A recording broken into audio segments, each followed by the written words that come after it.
Ini yang kurang siapa ini? Bu Ani, Bu Hana, Imas, anak-anak cowok nih ya. Ya, ini masih menyambungkan, Ustaz. Ustadz, Hana Aulia izin Ustadz. Safar sedang perjalanan pulang. Oh, ya, ya, ya, ya, ya, ya.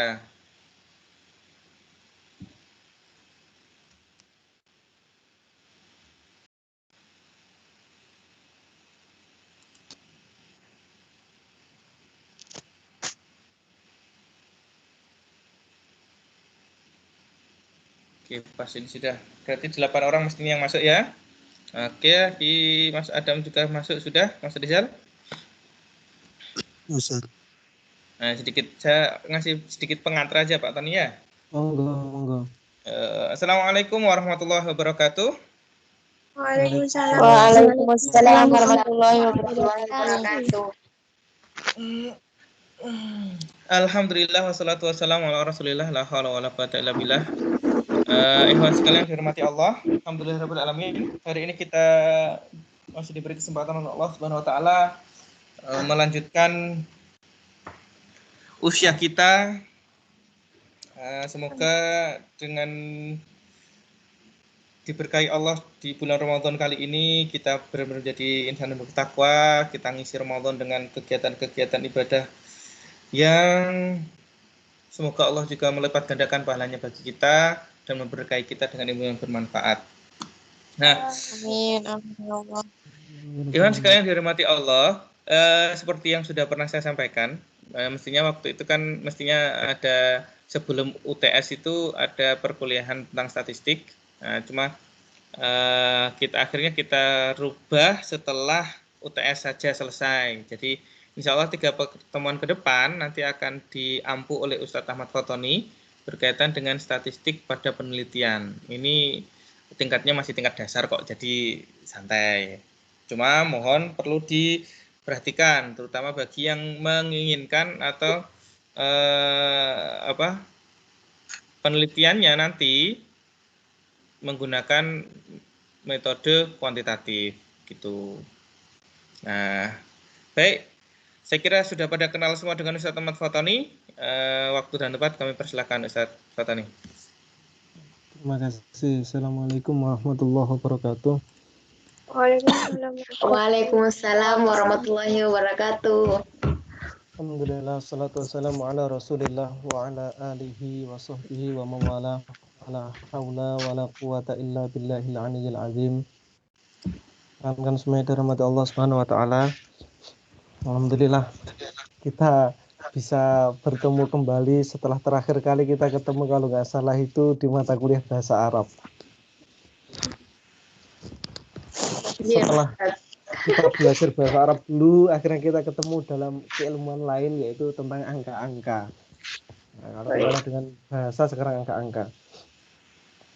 Jadi kalau secara teori saya rasa sudah banyak disampaikan oleh Ustadz Priyanto sebelumnya. Tapi kemudian saya akan mencoba Pak lihatkan PowerPoint saya dulu. Nah, saya screen desktop saya aja. Oke.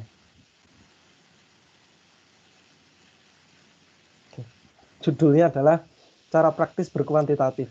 Jadi sebenarnya kalau kita mau meneliti kuantitatif setelah kita teori, biasanya itu kan di teori itu kan ada rumus namanya product moment, itu akar-akaran, ya, ada akar sekian, itu kan susah kalau nggak pakai kalkulator yang canggih itu susah. Sehingga ada cara yang sangat praktis di dalam kita menggunakan kuantitatif, bisa menggunakan macam-macam. Kalau yang umum bawaan laptop itu ada namanya Microsoft Excel, itu bisa kita gunakan Microsoft Excel. Bisa juga kita hitung dengan aplikasi, ada SPSS, ada PLS, ada lagi SEM, macam-macam. Yang paling umum adalah SPSS dan PLS. Kalau SPSS itu kena aturan bahwasanya ketika populasi itu kurang dari 100, maka diambil semua. Dan sebenarnya nanti ada penjelasannya, langsung saja dulu aja. Nah, kita akan mengenal populasi dan sampel dulu. Jadi populasi itu adalah total keseluruhan yang kita teliti. Total keseluruhan yang kita teliti. Contoh misalnya, ketika kita mau meneliti pengaruh, misalnya pengaruh kegantengan dosen misalnya, atau kepintaran dosen misalnya, ya, terhadap semangat belajar mahasiswa STEL. Misalnya mahasiswa STEL berarti kan umum. Berarti total seluruh mahasiswa STEL itu namanya populasi. Kemudian sampel itu bagian, misalnya kita ambil contoh, misalnya total mahasiswa STEL ini misalnya lebih daripada 100. Misalnya 250 misalnya, 250 total semuanya, baik takhasus maupun reguler kan. Kenapa? Karena 460. 460, ya kan ya, 460. Kenapa? Karena memang judulnya adalah terhadap semangat belajar mahasiswa STAIL. Berarti kan semuanya, nggak ada spesifikasi. Jadi populasi berarti seluruh mahasiswa STAIL, baik reguler maupun takhasus, itu adalah populasi. Sampel itu kemudian kita ambil sampel beberapa, karena kalau 460 kita ambil semua terlalu banyak misalnya, maka ada namanya teknik sampling. Kalau dalam SPSS itu yang atas, SPSS itu kalau kurang dari 100, maka populasi adalah sampel. Artinya semua populasi, kalau misalnya total mahasiswa STEL tahap reguler semuanya 100, berarti 100 itu tidak boleh kita ambil sampel. Harus kita jadikan semuanya. Tetapi kalau lebih dari 100, maka boleh diambil sampelnya saja. Tapi kalau teman-teman menggunakan PLS, partial spare, itu cukup tidak perlu sampelnya tidak perlu banyak-banyak, karena populasi 30 itu kurang dari 30 itu diambil semua, tapi kalau lebih dari 30 boleh diambil sampelnya. Itu kalau PLS. Ini bisa dipahami ya, perbedaan populasi dengan sampel bisa dipahami ya. Sebelum saya pindahkan di slide-nya, apakah teman-teman ada yang belum paham populasi dan sampel? Silahkan disampaikan kalau ada yang belum paham letak populasi dan sampel ini. Populasi total keseluruhan, sampel itu sebagian dari populasi, namanya sampel. Saya rasa sudah umum ya, ini sudah dijelaskan Pak Pri, saya rasa sebelum. Kemudian ada namanya teknik sampling. Misalnya kalau misalnya kurang dari 100 kan sudah jelas lah kalau misalnya kita pakai SPSS ya. Kalau kita misalnya kurang dari 100 jelas, berarti semua tidak perlu dihitung karena semua adalah sampel. Tapi kalau lebih dari 100 maka boleh menggunakan sampel. Tidak menggunakan sampel pun tidak apa-apa, mau dihitung semua boleh juga, lebih baik. Tapi kalau dirasa kebanyakan maka boleh disampling. Nah, teknik sampel pengambilan teknik sampling ini ada macam-macam. Salah satu yang paling tenar, walaupun banyak ikhtilaf di dalam akar penelitian statistik, tapi yang nyatanya yang paling banyak digunakan di penelitian adalah teknik sampling menggunakan Slovin. Untuk Slovin itu NN kecil itu sampel. Jadi sampel itu sama dengan keseluruhan populasi dibagi 1 plus total populasi dikali standar error pangkat 2. Standar error itu apa? Standar error itu ya kalau kita mau pengennya kemungkinan kesalahannya itu toleransi lah. Toleransi kesalahannya itu 5%, berarti E-nya sama dengan 5%. Kalau pengennya itu E-nya itu suka-suka kita pengen standar standar errornya atau toleransi kesalahannya itu berapa persen. Semakin kecil toleransi kesalahannya maka semakin bagus. 10%, 5%, tapi jangan sampai lebih dari 10%. Itu sangat meragukan. 10, 5, boleh 2, boleh 1. Kemudian berikutnya, ini rumus ya. Ini kalau teman-teman hitung kadangkala walaupun rumus sederhana begini, ini kadangkala salah-salah. Walaupun cuman begini, kadangkala salah-salah kalau kita ngitung. ada hitungan yang paling enak di dalam Excel, ini di Excel, untuk menentukan rumus login, yaitu adalah rumus bawah ini N per, jadi nanti rumus adalah N, terus garis miring dalam kurung 1 plus N besar, terus kemudian bintang itu kali dalam kurung E, kemudian nanti ada A kecil, kayak A begitu itu pangkat namanya, terus 2. Itu adalah rumusnya dalam Excel. Nah, ini teman-teman, harusnya ini nanti ada namanya, kita harus mempraktekkan praktikum. Nah, jadi kita harus mempraktekkan rumus Slovin dalam Excel untuk menentukan berapa besar sampel yang harus kita ambil. Contoh misalnya, kalau misalnya ada 1000 populasi, maka berapa sampel yang dibutuhkan kalau standar errornya adalah 10% misalnya. Nah, ini teman-teman bawa laptop semua ya? Halo, apa bawa laptop semua teman-teman ini? Ini soalnya harus praktek. Jadi teman-teman harus seenggaknya harus ada laptop lah, atau enggak komputer. Ada Mbak, yang enggak bawa silakan angkat tangan. Yang sedang enggak bawa laptop angkat tangan. Ini Mbak Windiana enggak bawa. Yang lain bawa berarti ya. Mas Rizal enggak bawa. Yang lain bawa semua ya. 2 aja yang enggak bawa ya. Mas Rizal sama Mbak Windiana. Oke. Silakan dibuka Excel-nya. Dibuka Excel-nya.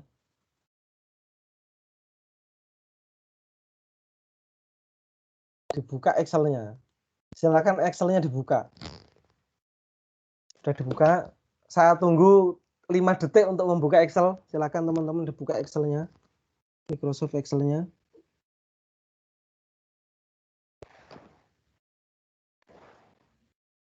Caranya kita bikin sheet. Ini sudah ada di sini sih sebenarnya, tapi nggak apa-apa kita bikin sheet begini. 3 ke samping, 3 ke bawah. Nah, ini kita tebeli dengan ini, dengan border. Tidak kelihatan Ustaz, karena kita bukain di laptop.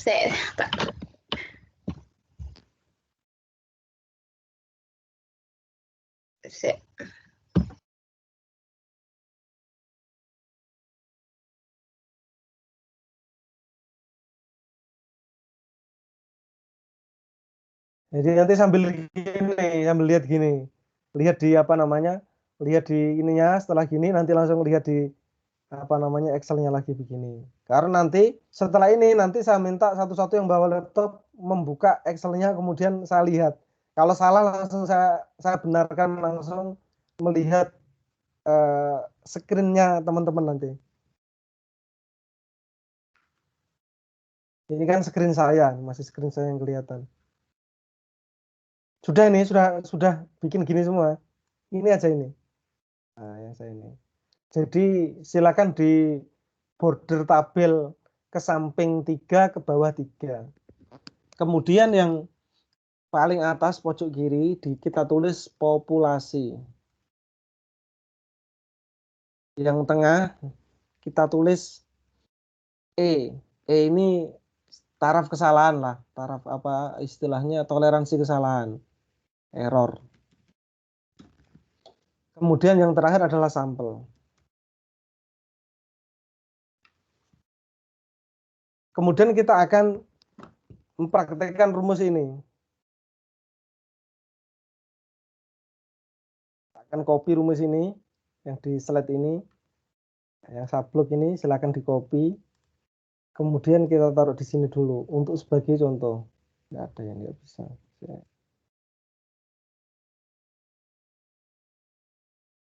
Nggak muncul ya. Nah, muncul ini. Oke. Kemudian ini N, ya, N plus 1. Ya, N ini kita hapus. N yang pertama kita hapus. N ini kita hapus. Kemudian kita klik di bawahnya populasi. Ya. Kemudian angka N yang ini, N besar yang dalam kurung ini kita hapus juga. Kita klik populasi juga, bawahnya populasi. Oke. Kemudian E kecil ini kita hapus. Kita klik bawahnya error. Kemudian kita enter. Oke. Kemudian kita tinggal isi standar errornya misalnya 10%. Ya, 10%.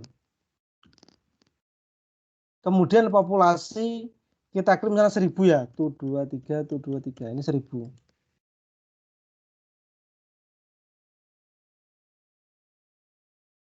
Oke, 99,9. Ini kalau taraf kesalahannya adalah 10%.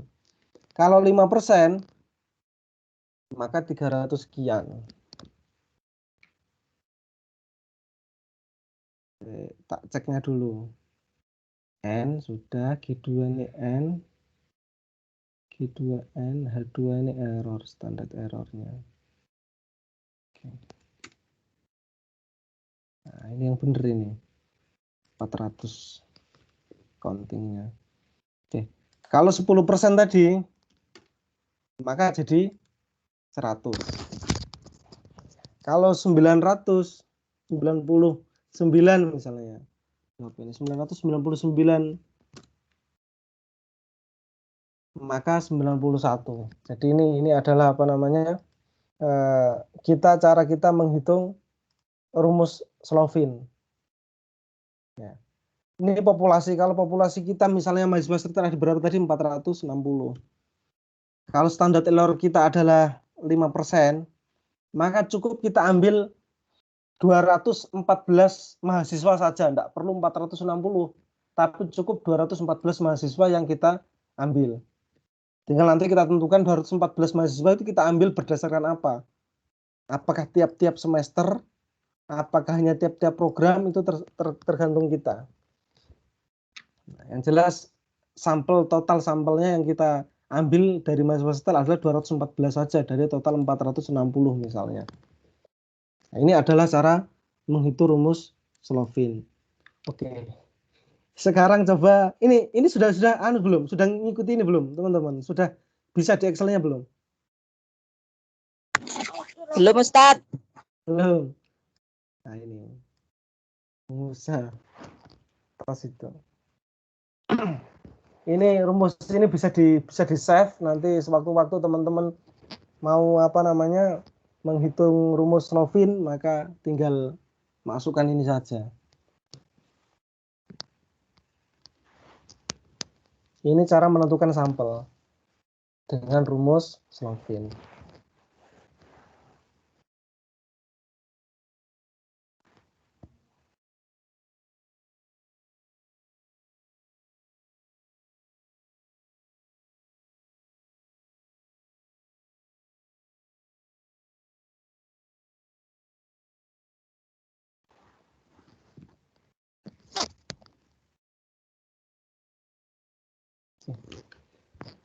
Ada yang sudah selesai dari antara teman-teman yang bawa laptop?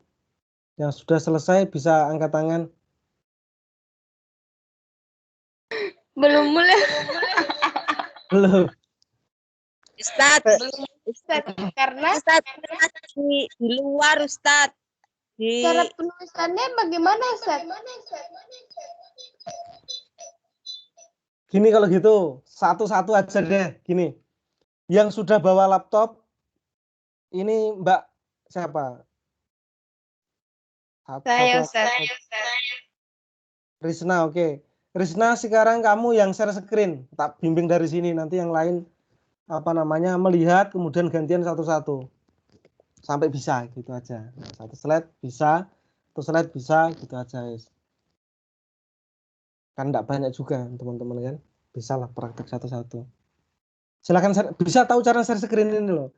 Jadi ini kalau tak petek ini akan hilang share screen saya. Tapi ini aslinya gambarnya panah. Kamu klik kemudian share screen atau berbagi desktop. Baik, Ustadz. Oke, tak matikan share screen saya, tak matikan.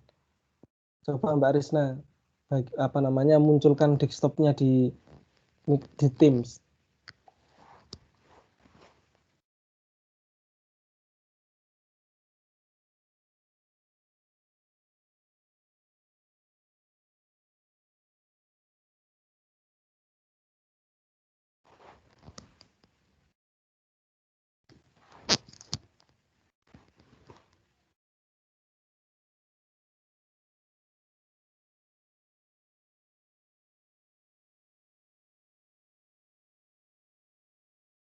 Screen desktopnya, Mbak. Screen laptopmu. Layar laptopmu tampilkan di sini. Kemudian buka Excelmu.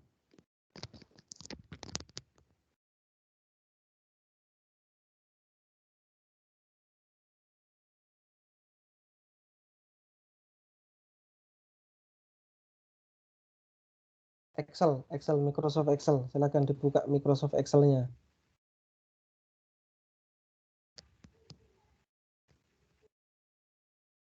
Sudah dibuka belum, Mbak Risna?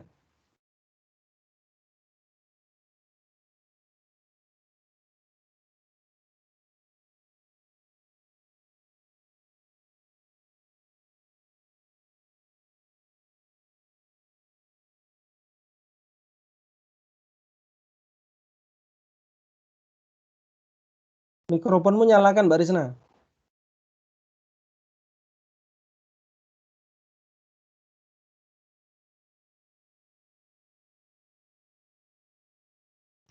Mana sih? Oke. Belum nyala Kak Ustaz. Belum, Excel-nya belum tampil di sini nih. Excel-nya aja, Excel. Saya ulang ya Ustaz, saya ulang. Oke.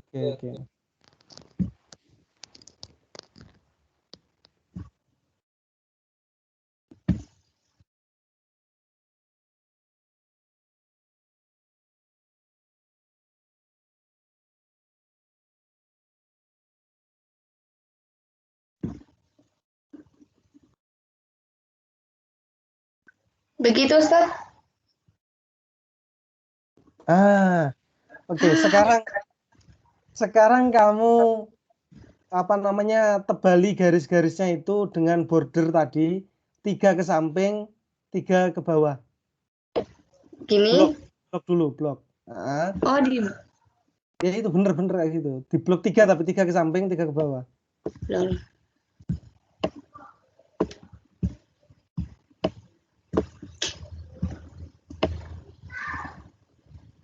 Bukan gitu, Mbak. Di blok aja. Kamu enggak pakai mouse ini? Enggak Ustaz. Kalau nggak pakai mouse, kamu cukup tekan Kiri. shift kemudian arah. Shift. Arah itu loh, Kak. Di keyboard itu loh. Keyboard yang di keyboard. Kalau susah gunakan geser-geseran. Oh, oke. Ini ya. Bawah. Oke. Kemudian klik pada yang ada kotak-kotak itu. Ini. Atas dulu, atas enggak? Ini. Atas, yang di menu atas. Menu Excel. Excel mana Excel? Nah ini loh, belum itu loh, ini loh. Kan ada B, ada I, ya itu ke kanan. Tadi loh bener ke kanan tapi. Ada tulisan angka, huruf B, I miring, U garis bawah. Iya. Nah, samping kanannya lagi kan ada, itu klik. Atasnya font. Atasnya font, itu kan ada kotak-kotakan kan, klik yang ada panahnya.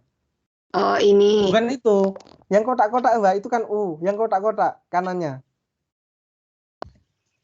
Ini.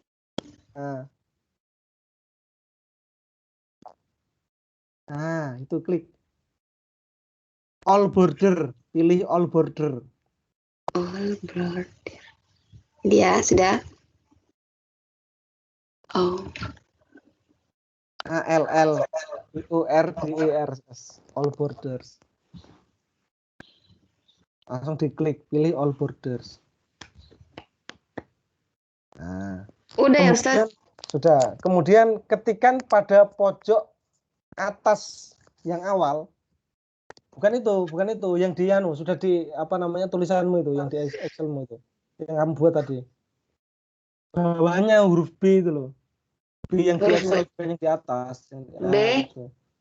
Enggak, kamu tulis di kotaan paling atas pojok itu. Itu klik. Iya. Klik, klik sekali. Nah, tulis populasi.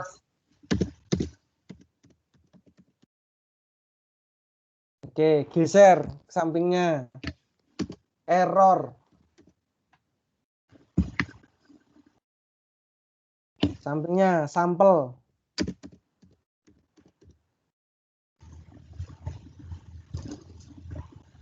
Kemudian di bawahnya sampel, bawahnya apa populasinya tulis dulu, bawahnya populasi. Misalnya terserah populasinya kita kira-kira misalnya 460 tadi misalnya 460. Tek 460 mahasiswa style misalnya. Kemudian standar errornya kita ambil 5% misalnya. Tulis 5%. Di bawahnya error. Nah, sampel, bawahnya sampel sekarang. Oke. Sama dengan tulis sama dengan ini rumus ini sama dengan klik di bawahnya populasi yang 460 itu. Klik 460 itu diklik. Nah, ini Ustaz. Nah, klik. Nah, kemudian setelah itu garis miring. Nah, kemudian setelah itu kan rumusnya gimana tadi? N bagian dalam kurung.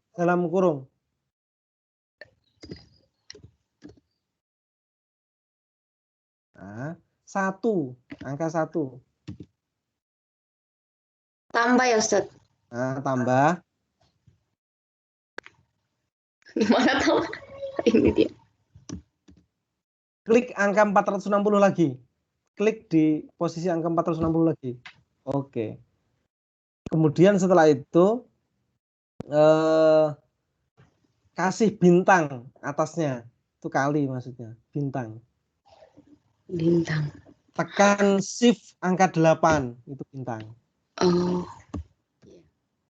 Oke.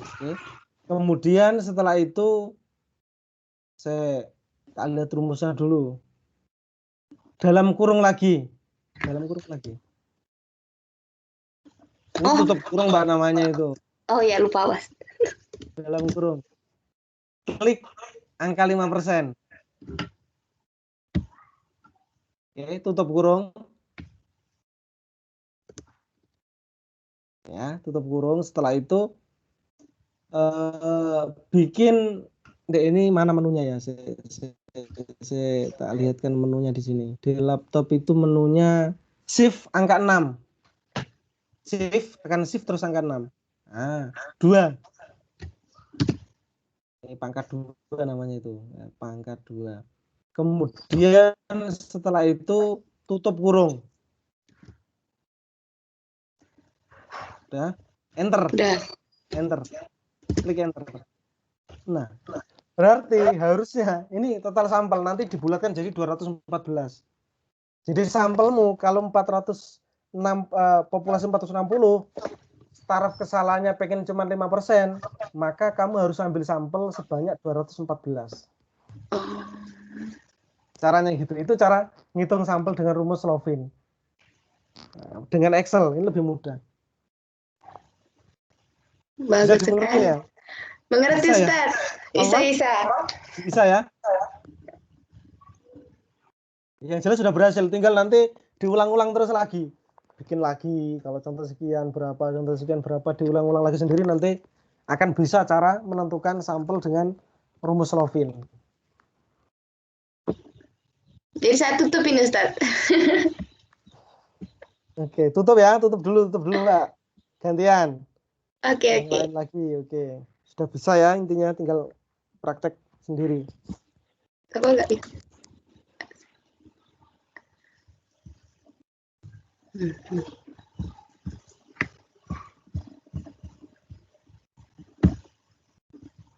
Ditutup Mbak. Screen Ya, ditutup. Oke. Siapa lagi yang bawa laptop ini? Ani ya, Mbak Ani Mujirahayu ya, Bu Ani. Padahal dulu aku pinter tahu kok bisa aja itu loh aku lupa. Kan nggak ada lagi yang bawa laptop ini. Pakai HP semua ya teman-teman kayaknya ini.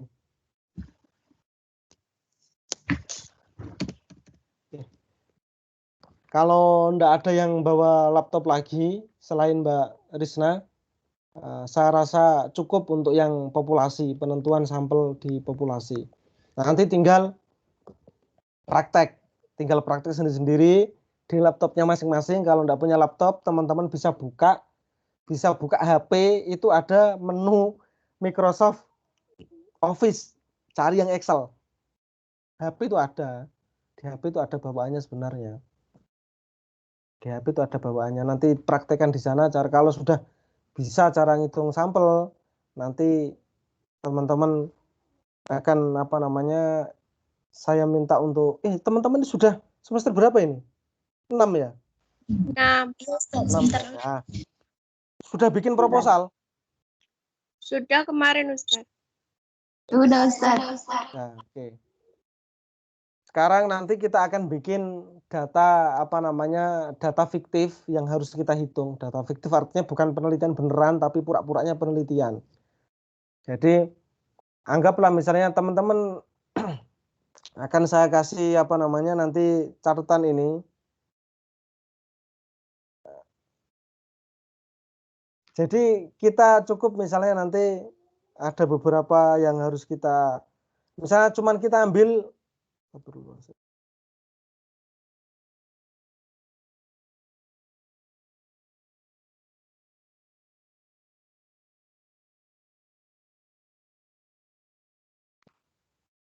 jadi teman-teman nanti saya kasih satu judul yang pura-puranya, ini pura-puranya. Satu judul pura-puranya teman-teman meneliti. Yang teman-teman teliti nanti judulnya adalah pengaruh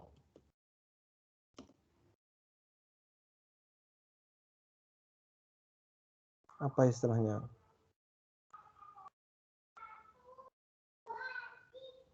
Yang paling lain aja. Ketampanan terhadap daya tarik wanita. Hahaha, ini guys. Ini judulnya ini. Ini judulnya ini. Ustaz berarti semua wanita Ustaz dong. Ya, yang laki-laki kan cuma dikit aja. Jadi pura-puranya laki-laki itu juga wanita lah pura-puranya. Anggaplah dia memposisikan diri karena ini kan penelitian ya. Jadi ceritanya ini nanti berarti yang kita responden kita semua perempuan nanti pura-puranya kan nanti kita juga ndak nanyai langsung beneran kan pura-pura. Ini kan pura-pura. Penelitian pura-pura. Baik Ustaz. Nah, oke. Judulnya adalah ini ya. Ini judul khusus kelas PGMI. Jadi ini yang pada khusus mata kuliah ini judulnya pura-puranya ini. Kemudian wanita. Jadi saya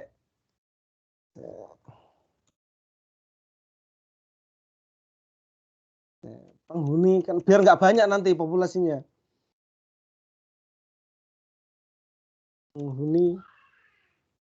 Penghuni kos-kosan Pak Mujib misalnya. Ada yang di Pak Mujib ngekosnya?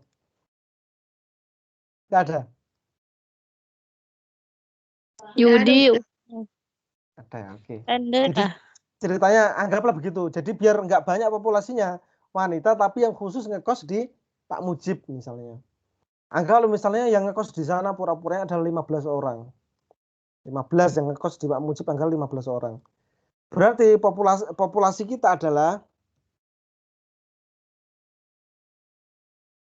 15. Berarti 15 itu populasi ya Ustaz? Kalau populasi 15, sampelnya berapa? 5 paling Ustaz. Sampelnya. Ayo, ada yang bisa jawab?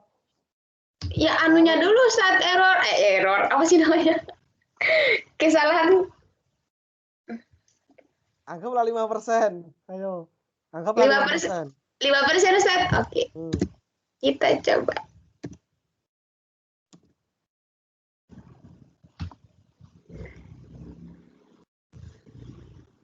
Sama dengan 15 garis miring dalam kurung tambah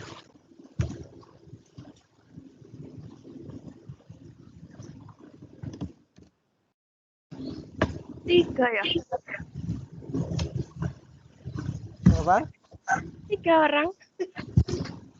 Kita lihat kalau Sabar, jumlah sabar, populasi sabar. kurang dari 100, maka populasi sama dengan sampel nggak perlu dihitung. Berarti 15 adalah sampelnya semua. Oh, semuanya. Oh, Kan kalau ini kan, Oh, kalau ya kurang dari Allah, lupa 100, kita ada. nggak usah repot-repot dihitung. Oh, kalau lebih dari 100 baru kita rumuskan ininya. Nah, begitu. Nah, Paham ini ya? Kalau kurang dari iya. 100, maka diambil semua. Maka seluruh populasi adalah sampel. Tapi kalau kurang dari 100, kalau lebih dari 100, baru kita boleh menghitung sampelnya. Salah satu caranya adalah rumus Slovin tadi. Ya, ini judulnya. Oh, Judulnya.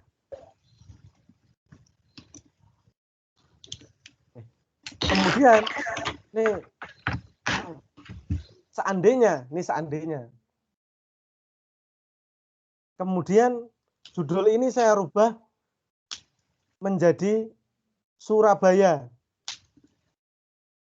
wah,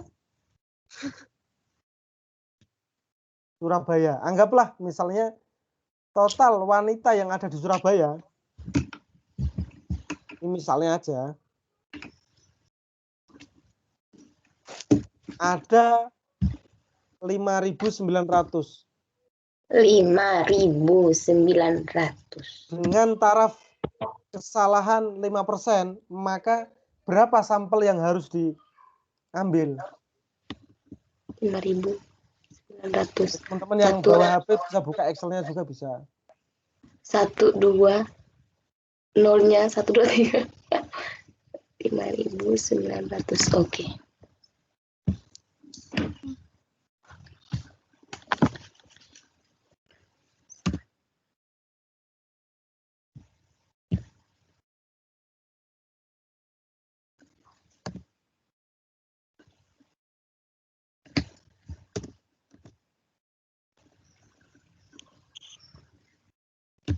Berapa? Ada yang sudah ketemu?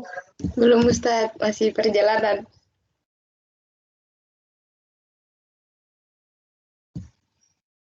Berapa ya tadi ya?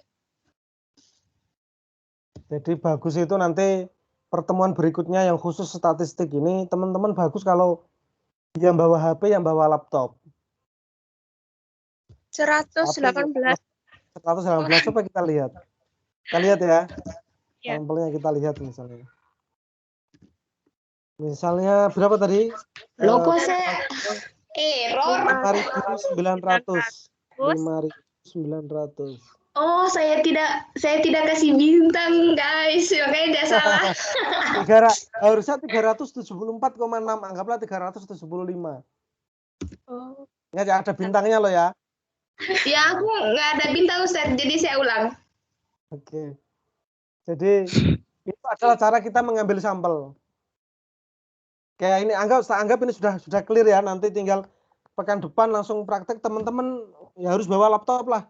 Harus bawa atau semuanya nanti satu-satu dites cara mengambil sampel, harus bisa semua. Insya Allah, Ustaz. Ya. Kemudian nanti ya teman-teman belajar sama Mbak Risna tadi yang sudah praktek live Mbak Risna. Mbak Risna, guys.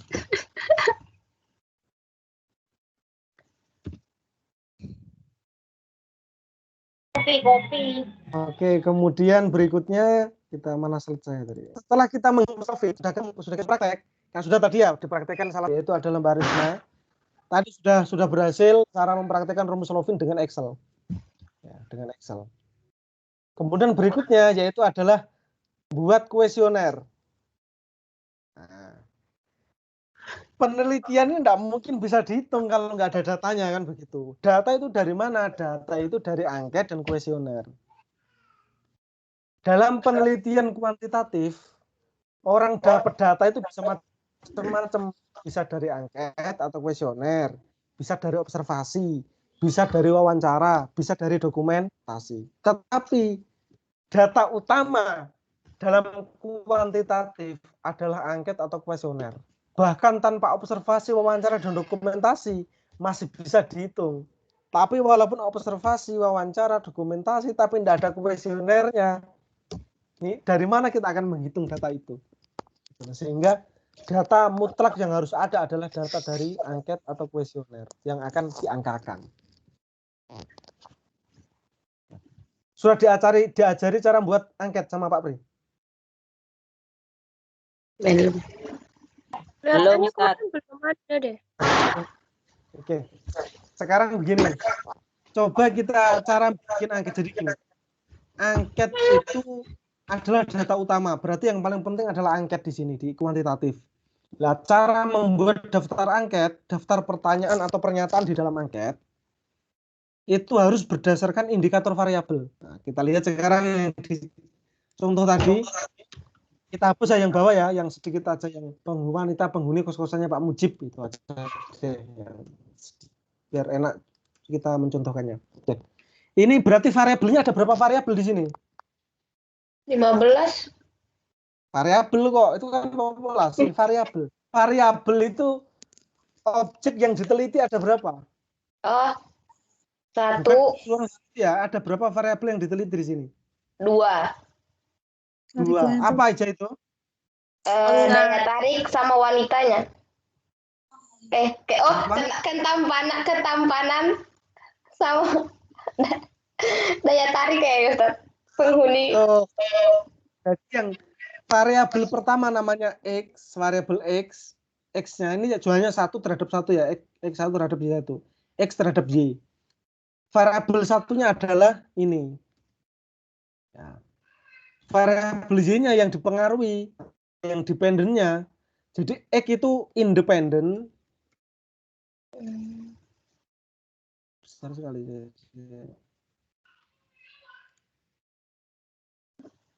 Independen.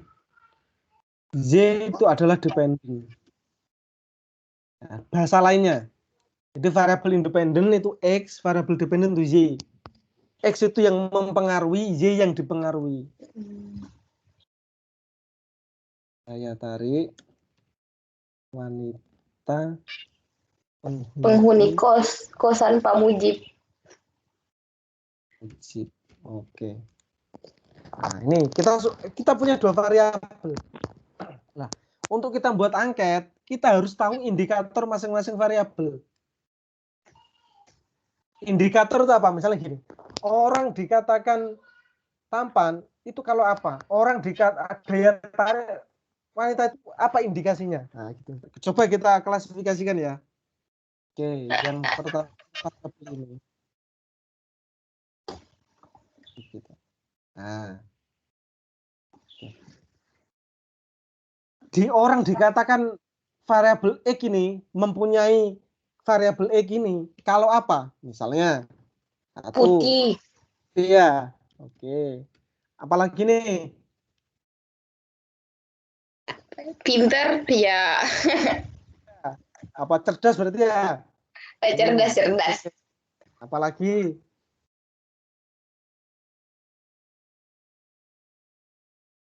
Apa Ya, lagi lu yang lain dong. Apa menurut kamu? Contoh misalnya ini masuk enggak ini? Misalnya. Apa Ustaz hidung mancung? Kan bisa jadi sih kan? Itu mempengaruhi kan? Itu termasuk salah satu dari ini kan? Oke. Apalagi misalnya orang dikatakan variabel X itu kalau apa saja? Misalnya apalagi? Kayak. Nah, oke, boleh saya masukkan sembarang deh. Saya masukkan pokoknya. Apalagi? Oh ya, teman-teman yang lain tidak punya kategori ganti kayaknya. Cuma saya yang jawab dari tadi. Apa lagi? Tuh 2, 3, 4. Nah, masih 4. Apa lagi? Misalnya gini. Nah, apa Iya. lagi? Apa lagi ya? Misalnya begini. Ini aku aja. Apa namanya? Mewakili perasaan teman-teman aja. Jangan-jangan begini. Iya. Oke, anggaplah ini ya. Anggaplah ini. Oke. Anggaplah ini. Anggaplah ini. Ini adalah kategori apa namanya indikator.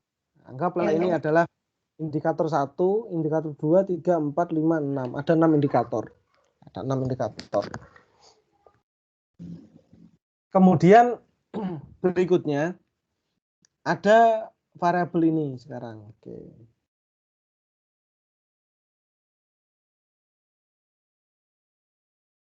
Kita bikin indikatornya juga.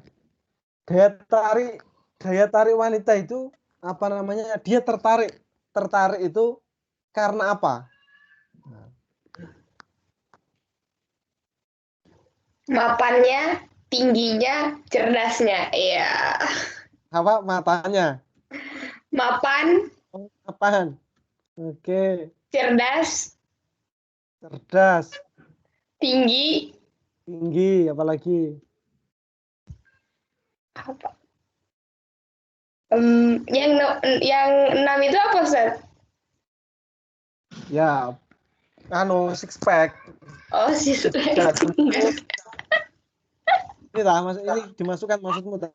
Masuk, Ustaz. Oke. Wajah misalnya ya, karena wajah, memori misalnya ini.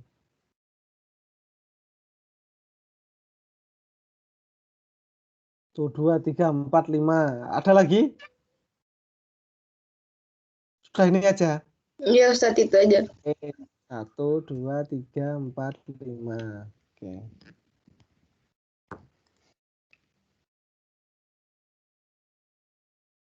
Tinggi sesuai. Aslinya tinggi jadi 1 ini, body jadi 1 ini. Sama lah. Nanti ini. Oke, ini. Sispek itu berarti hapus aja, Ustaz.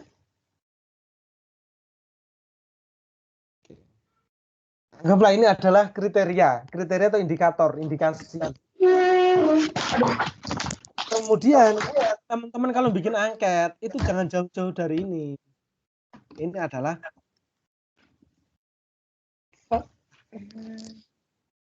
jadi misalnya bikin pertanyaan dalam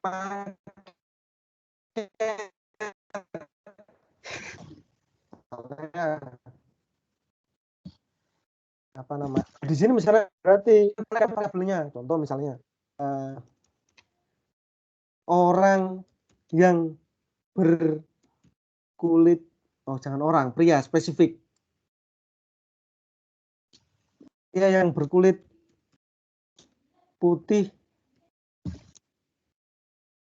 dikatakan tampan sesuai dengan variabelnya kan namanya ya. Jawabannya nanti ada pilihannya apa namanya tidak setuju yang pertama kan ya, misalnya tidak setuju, kemudian ada setuju, ada ragu, ada ini sangat tidak setuju, kemudian ini ada apa namanya tidak setuju, ada ragu atau nggak tahu ya begitu berarti ragu dia, atau misalnya ini setuju, ini sangat setuju. Tuh 2, 3, 4, 5 ada 5.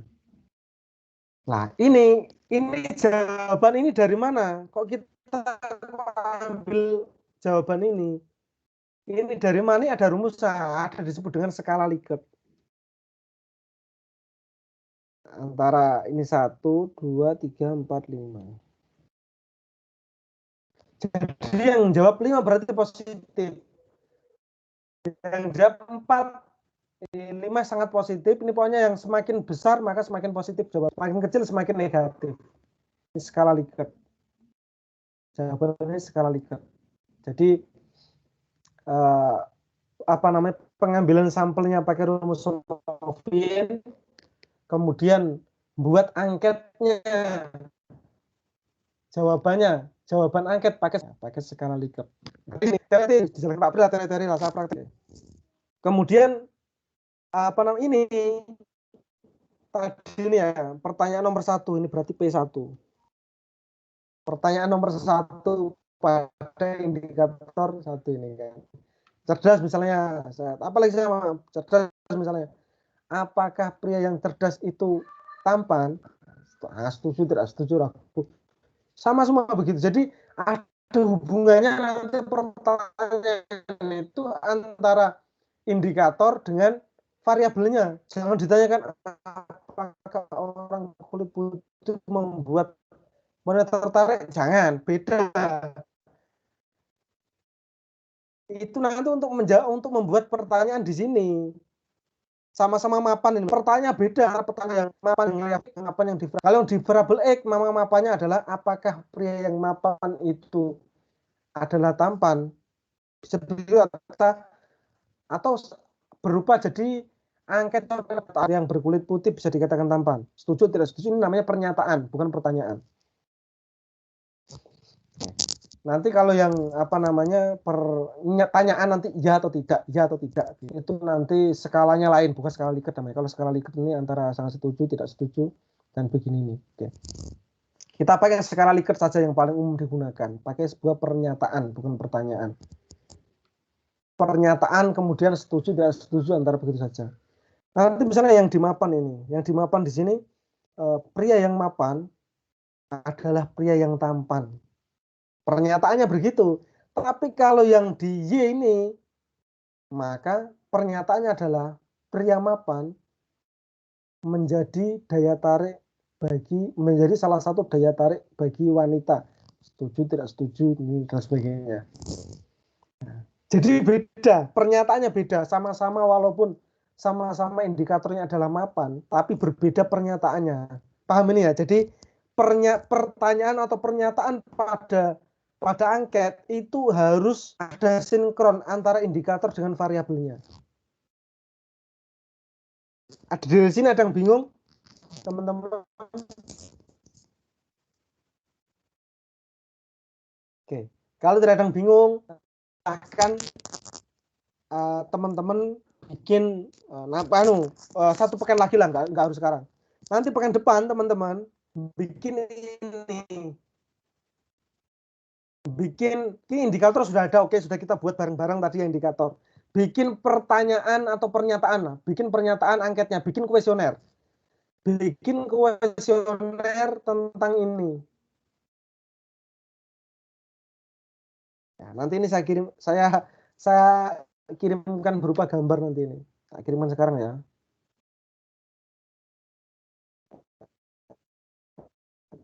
Ini contohnya pertanyaan 1. Ctrl C tak kirimkan di sini ya. Nah, ini ya di sini ya, kan ya, ada di sini ya. Oke. Contohnya ini. Contoh. Buatlah angket dari variabel dan indikator tersebut. Nah. Ya. Nah, itu. Pertemuan berikutnya teman-teman latihan bikin angket. Nah, langsung praktek gitu aja lebih enak. Oke. Kemudian setelah data ini ada, sudah jadi mana sih? Nah, anggaplah kita sudah membuat angket. Anggap kita sudah membuat angket. Kemudian sudah kita sebar ke responden. Sudah diisi sama responden sudah diisi. Terus apa langkah selanjutnya? Langkah selanjutnya. Oke. Maka jawaban responden itu harus dihitung validitasnya. Disebut dengan uji validitas. bisa dihitung manual, bisa dihitung pakai Excel, bisa dihitung pakai. Karena infonya berhubung teman-teman belum punya aplikasi SPSS, maka kita pakai Excel aja deh yang mudah, pakai Excel. Ini mumpung teman-teman belum sampai skripsi belum ya, masih baru menuju skripsi ya. Jadi begini teman-teman, sebelumnya.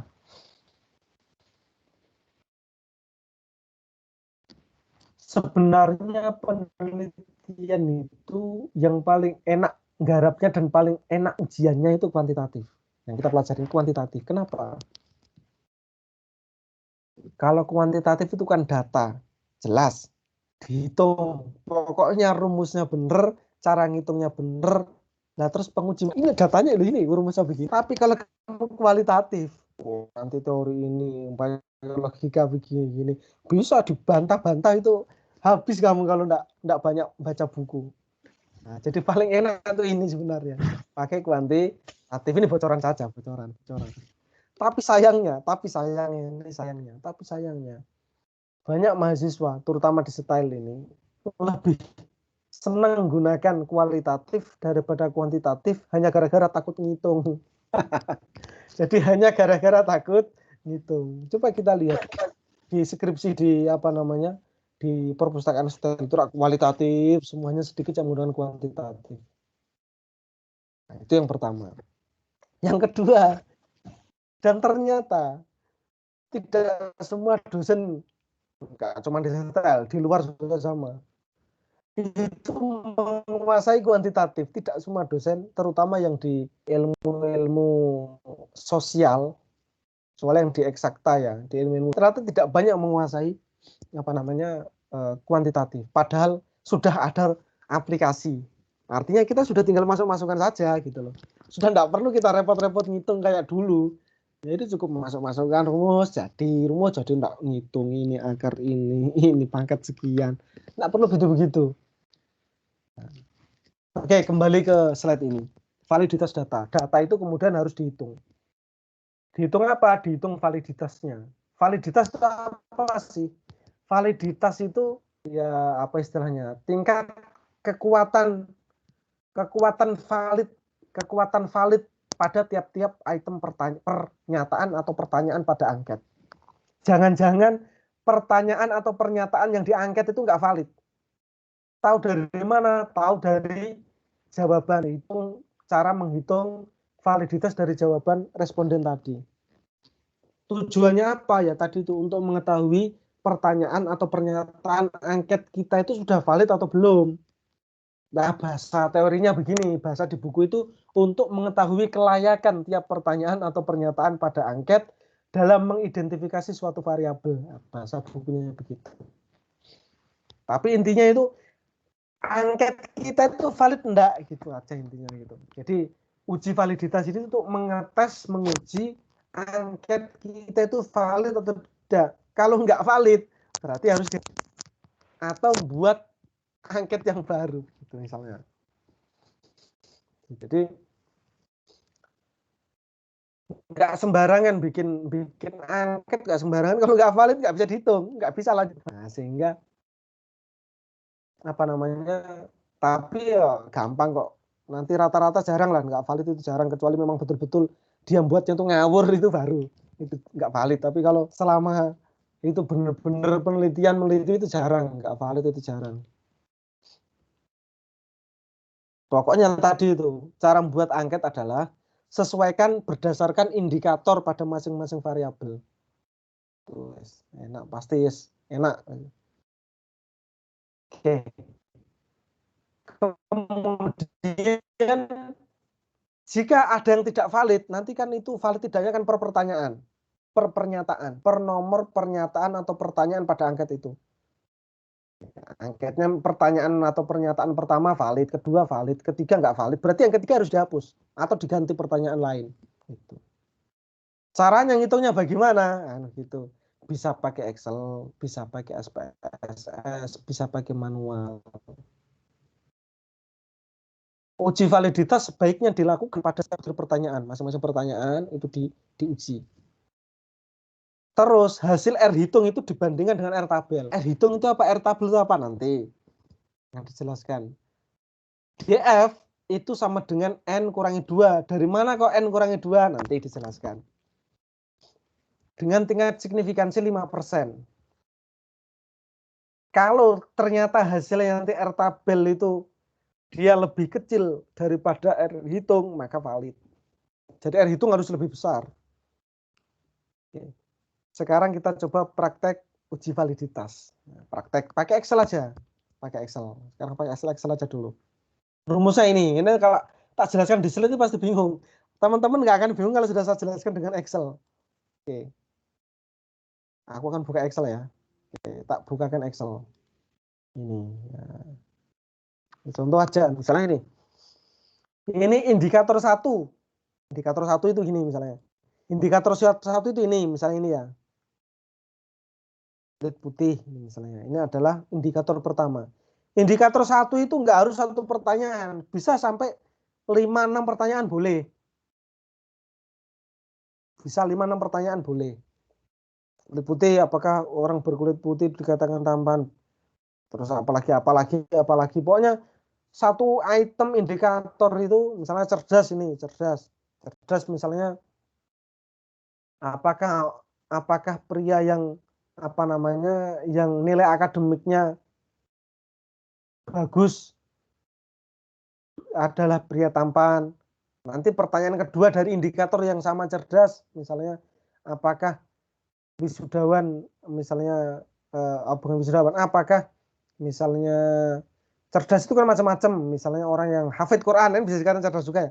Apakah mahasiswa yang hafid Quran, pria yang hafid Quran itu adalah pria tampan, cerdas. Ada bisa muncul satu indikator, bisa muncul 1, 2, 3 atau sampai 6 pertanyaan, bisa juga lebih. Anggaplah yang di sini ini saya anggap satu indikator saja, satu indikator. Nanti semua harus dihitung tapi satu indikator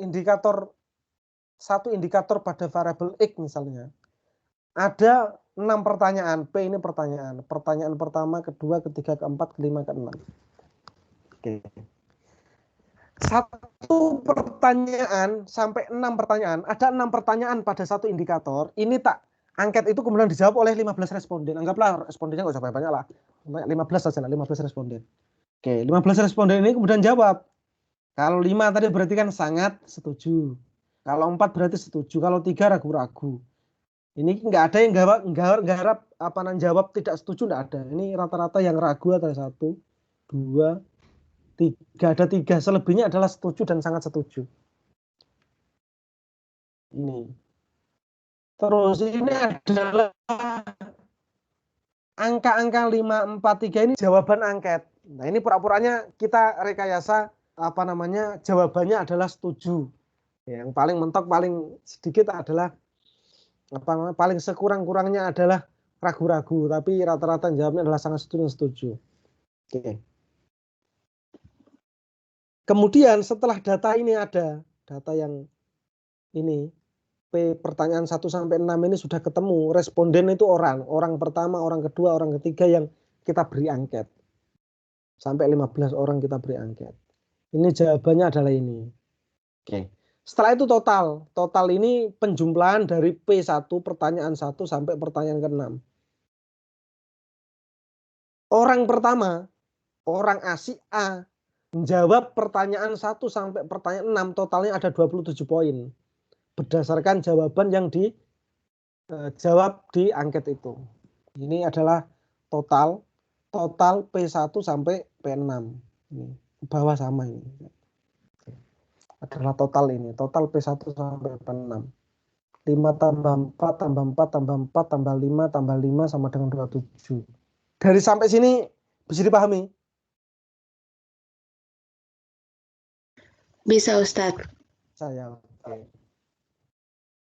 Setelah itu kita akan hitung R hitungnya. R hitung tuh ini, R hitung. R hitung itu apa ya? Kita akan hitung ini nanti akan kita hitung. R hitung. R hitung itu nanti rumusnya ada akar-akaran, tapi kita tidak perlu akar-akaran, cukup pakai Excel sudah lah. Nah, nanti caranya itu ini. Korel ini rumusnya. Ini adalah rumusnya. Nah, seakan saya contohkan di sini. Sama dengan tulis Corel huruf besar semua. Tulis Corel, kemudian tutup kurung kurung buka, kemudian klik daftar pertanyaan orang pertama sampai kelima. Berarti kita klik di P1, anggap P1 ini ya. Jawaban pertanyaan pertama, berarti yang orang pertama kita klik, kemudian kita sampai muncul panah hitam dua sisi panah ini. Kita klik, kita geser. Kita blok sampai orang ke-15. Oke. Setelah itu kita tambahi titik koma. Titik koma. Daya ini titik koma. Ya. Setelah titik koma kita akan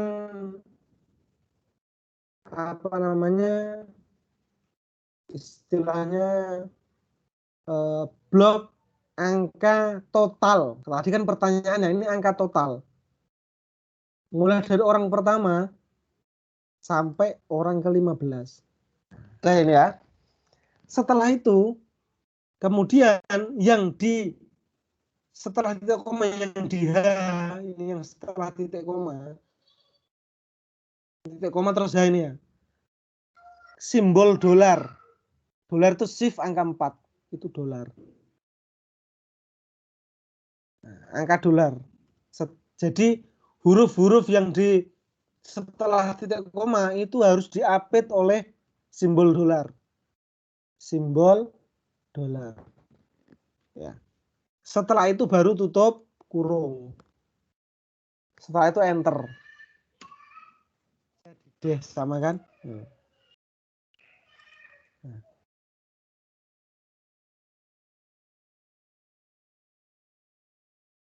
Oke. Jadi sama kan? Kita apit. Ya, diapit. Oke. Jadi diapit. Jadi sama dengan Corel huruf besar, tutup kurung, kemudian klik P1 tadi. P1 yang angka 5 ini berarti jawaban orang pertama sampai orang ke-5. Kemudian titik koma. Setelah titik koma kemudian klik angka 27 ini, yaitu total jawaban orang pertama sampai orang ke-15. Ya. Sekarang coba Mbak Risna buka lagi, tak tutupnya dulu punya saya. Cara buatnya nanti. Aku tak tutupnya. Praktek cara ngitung R tabelnya dulu, R tabel. Ini sudah mau zuhur ya? Gini aja deh, sekarang gini aja. Sudah mau zuhur, gini aja. Berarti wes gak usah banyak-banyak.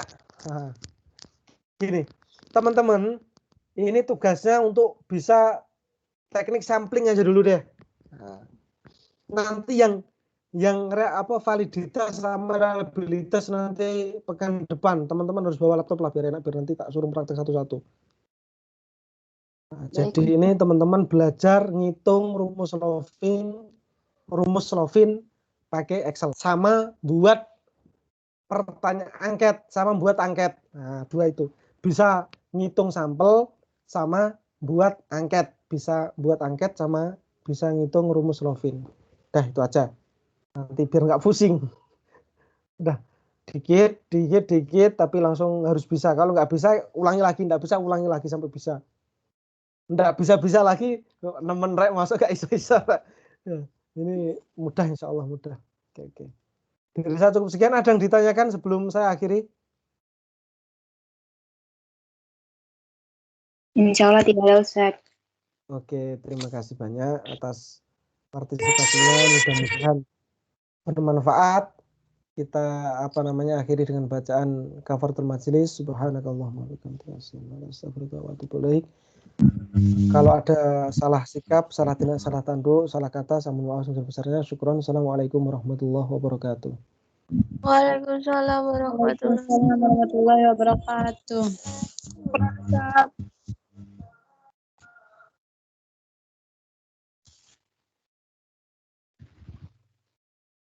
Jangan keluar dulu. Habis semua. Ya sudahlah.